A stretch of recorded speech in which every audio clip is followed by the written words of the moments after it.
Мен башында айтарым, эмне үчүн анонсту ушундай койдук? Биз Атамбаевка чындыгында орунду бошотуп бердик. Эмне үчүн дегенде, Атамбаевди биз ачык айтып келгенбиз. Кылмыштуу топ түзүп атасың, мамлекетти тоноп атасың, коррупциялык иштердин баарын кылып атасың деп биз Бектур Асанов экөөбүз, Эрис Карыбеков үчөөбүз 2013-төн баштап какшап айтып келгенбиз. Мына өзүңүздөр көрдүңүздөр, ошонун баары бүгүнкү күндө чын болду. Атамбаев кылмыштуу топ түзүп, бүт мамлекетти коррупцияга айландырып, ошо коррупциянын өзү башында баш болуп, ылдый жагында төш болуп, Сегизбаев, Сүйүнбаев, Фарид Ниязов, Жолдубаева, Улан Исраиловдер болуп туруп, булар мамлекетти өзүнүн менчигинде башкарды. Биз буга эч качан жол бербейбиз. Ошондуктан Атамбаевдин орду бүгүнкү күндө түрмө болуш керек. Түрмөгө мен айткан фамилиянын баары командасы менен баары камалыш керек. Алар эч кандай бүгүнкү бийликке саясий оппонент эмес, бүт партиянын коррупционерлери. Рахмат. Бизде эч ким саясаттан бошото албайт. Түрмөгө салышы мүмкүн, жумуштан алышы мүмкүн, бирок саясаттан эч ким четтете албайт. Саясатта болобуз мындан ары дагы. Экинчиден, шайлоого катышабыз. Эгер биздин соттолгондугубуз алынбаган күндө да катышабыз, анда тик эмес кыйыр түрүндө катышабыз. Кайсы бир саясий топтон да колдоого мажбур болобуз. А вы от какой партии собираетесь участвовать? Вы знаете, если у нас судимость, да, если мы не сможем реабилитироваться до выборов, но тогда в любом случае мы пойдем. Кого-то будем поддерживать, какую-то силу.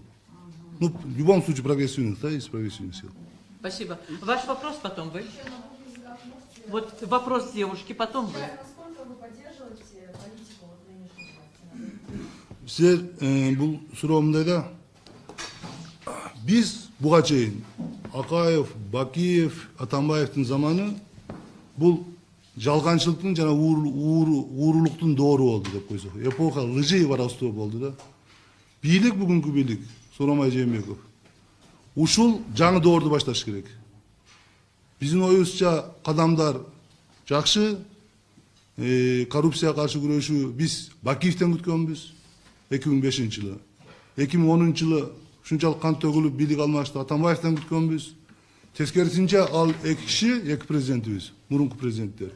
Тилекке каршы коррупция менен күрөшүү эмес, коррупцияны возглавить этип, мафиянын башына келтирип алышты.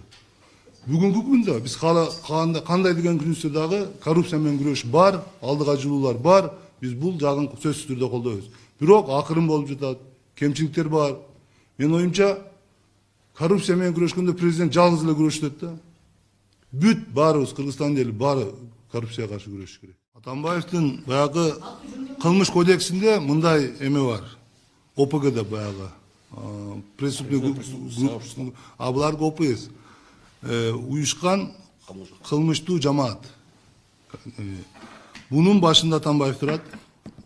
Фарид Ниязов, Абдил Сегизбаев, Жолдубаева, Илмиянов сыяктуулар.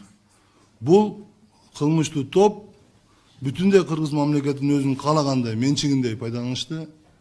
Саясий террорду башташты. Саясатта жаңы термин да пайда болду баягы. Саясий бандитизм деген. Бул ачык. Биз ачык айтайлы, биз камаганга чейин эле бизде. Не деп коет алардын сөзү менен черный мирди бизге салган. Камаганга чейин. Тиши өтпөгөндөн кийин түрмөгө тыкты. Ал жерде дагы максималдуу түрдө бизге психологиялык кысым көрсөттү.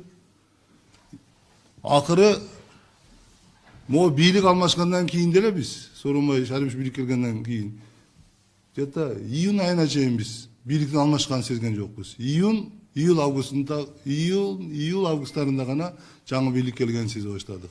Ошого чейин бизге почти 2 жылдан ашык ар кандай психологиялык, моралдык максималдуу кысымдар болду. Ошондуктан бул кылмыштуу топту түзгөн Атамбаевдин командасы баары жооп бериш керек. Булар баары камалыш керек. Биз бул баягы кегибиз эмес, бул мыйзам алдында баары киши жооп бериш керек деген сөз. Спасибо. Еще вопрос я принимаю заявку. Пожалуйста, добавьте.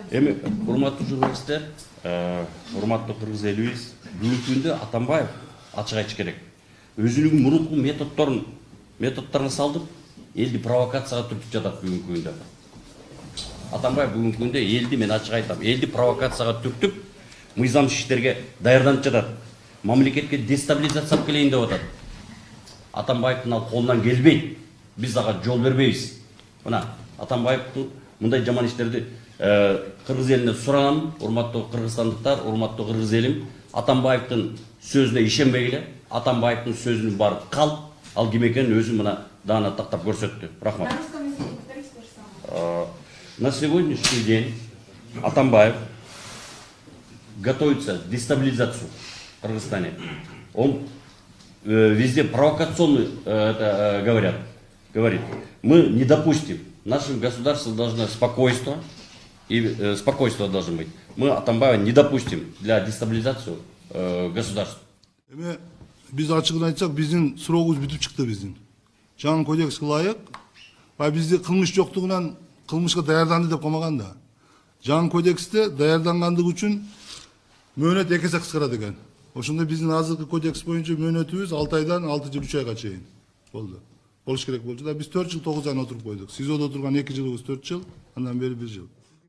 Биз айтып атпайбызбы? Доор, ошол доор. Эки жүздүүлүктүн жана уурлуктун доору болду деп. Эпоха лжи и воровства. Ошол системаны жоюшубуз керек, кеп ошондо. Бүгүнкү президенттин алдында ошол маселе турат. Бул киши дагы өтө катуу сопротивление болуп атат. Бул киши дагы сдаваться этеби же аягына чейин күрөшөбү? Мына президент гана күрөшүп атат, кээ бир күч органдар, кээ бир группалар. Калган жогорку кеңеш, сот, жергиликтүү бийликтер баары болгону коррупция менен күрөшпөй, адаптация болгон аракет кылып атышат. Кантип ошол коррупция менен күрөшкө колго түшпөй калууну гана айласын жасап атышат. Мисалы акча, ошол эле акчалар алынып атат, ошол эле коррупция болуп атат. Болгону коррупцияга каршы күрөшкө түшпөш керек. Мурда ачык алса, азыр жашыруун алат. Азыр колго түшүрүү күн өткөн сайын кыйындап атат. Кеп бүгүн ушул коррупцияга болгон күрөштө системдүү мамлекеттин бардык тармактарында күрөштүн жүрбөшүндө күрөш жүрө албай аткандыгында болуп атат да. Ошондуктан мен ойлойм, өтө бул калыптанып калган, бул 30 жыл эмес, Союздан башталган, кийин калыптанып калган бул коррупция менен күрөш өтө оор, көпкө турат. Ошондуктан коомчулук эл бүтүндөй жардам берип, бийлик негизинен, биз Атамбаев менен Бакиев, Атамбаев менен күнөө атат. Биринчи башында президент туруш керек, ал искренний болуш керек, чын жүрөктөн күрөшүш керек.